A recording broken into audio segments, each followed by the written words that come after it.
Okay, next theorem is about the quotient, the derivative of the quotient. And for this, when we're taking the derivative, it is the derivative of the first function times the second minus the first function times the derivative of the second one. And we divide everything by the square of the function in the denominator. Okay, so we're once again skipping the proof, and let's just look at an application of this function.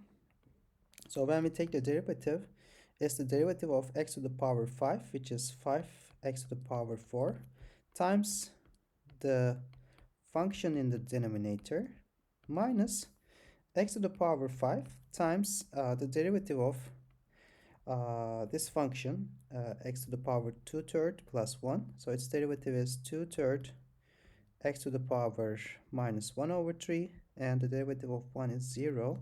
And we divide everything by the square of the expression in the denominator. Okay,